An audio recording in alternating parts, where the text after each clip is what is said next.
Hello, sorry for any background noise and poor quality. This is me. I'm also mildly drunk. Right now, I'm going to show you how the traces are going to work from now on. As you can see, I've got the runner and corporation. And what's going to happen is you're always going to have just 5 specialized credits. And they're going to be, like how you've got your virus tokens and power count tokens. Well, you're gonna have credits specifically for traces. The reason why you'd want to have this is because it stops the situation where it's all about just who has the most money. And now it's going to be all traces are going to be relevant despite how much money you have. But they're going to matter because, if you've ever seen people play the Star Wars LCG, when sometimes the force is with the dark side, sometimes the force is with the light side. Well, with this setup, now sometimes if the runner keeps on being traced, then there are going to be situations where the runner is going to start off being very hard to trace, but then after a while, if you fire enough traces, it's going to become easier. So again, it brings a nice dynamic. Here's how it's going to work. So with your 5 credits, let's just say that the corporation initiates a trace 1, for example. So we're going to start off with our 5 credits. When they are like so, then I'm going to say that they belong to the runner. If they are like this, then it's for the corporation's use. Okay, trace 1. Right. Naturally, the corporation goes first. It can't use you can't use cash. You can only use what's here, and the starting state for like that is all for the runner. Right. So trace 1. Okay. So the runner has access to all 5. So the runner is just going to pay 1 to beat the trace, and it's going to go to the corporation side. It's just to make things easier to understand. So now there's only 4 left for this turn. Now, as you can see, 4 left for this trace. Sorry, as you can see, it's now a bit trickier. So the trace is done. So the corporation spent 0 because it had no trace credits to spend. The runner spent 1 because it could. The trace is now over. Now the trace is over,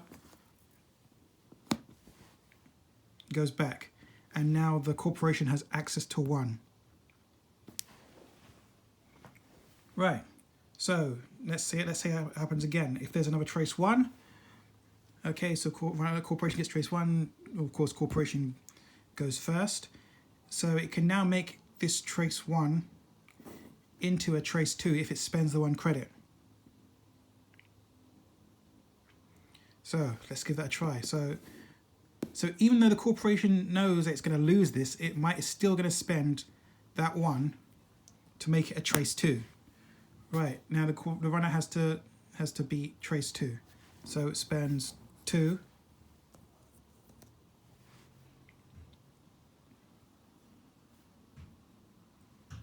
Runner, sorry, okay, so that was that side. Runner has won the trace. So now it all goes back. So the runner gets 1, corporation gets.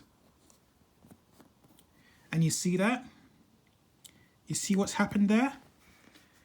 All that's happened is 2 trace 1s.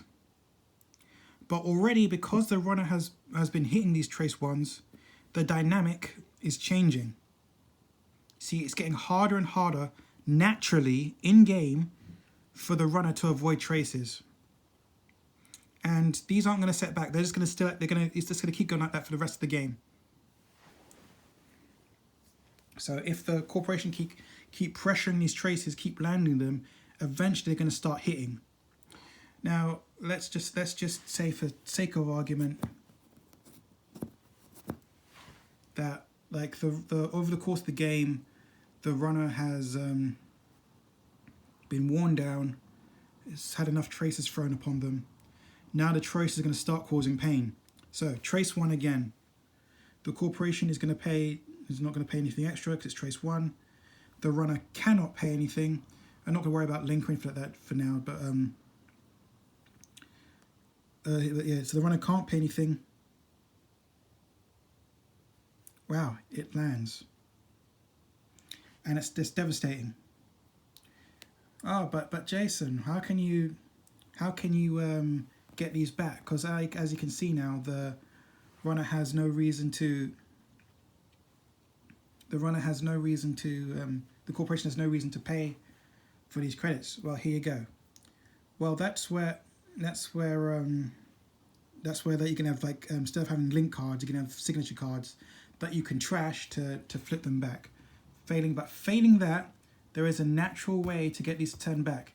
If the corporation purges, then all the credits, all the trace things flip back like this. If the corporation purges.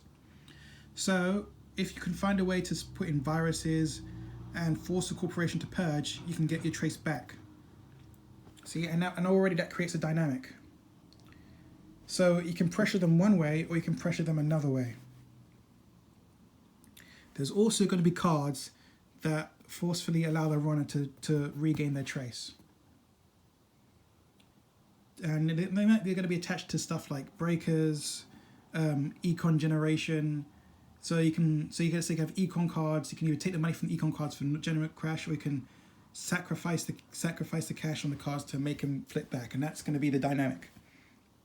Because now it's forcing to make choices, and that's what this is all about. Dynamic choices. None of this just run. Oh, they've got 20 credits. I'm not even gonna bother pumping, and there's no change. There's no worrying about it. There's no. You're beyond trying, because no matter what happens, no matter if the runner has all the things, it's still in corporation's interest just to wear them down. And no matter, even if the corporation is running traces, it's still worth the runner trying to pressure stuff, trying to put down viruses, trying to destroy their own cards to regain their trace, and not just taking the credits. There's actual choices to be made, and that's the reason for this system. Please comment, leave messages below. Thank you.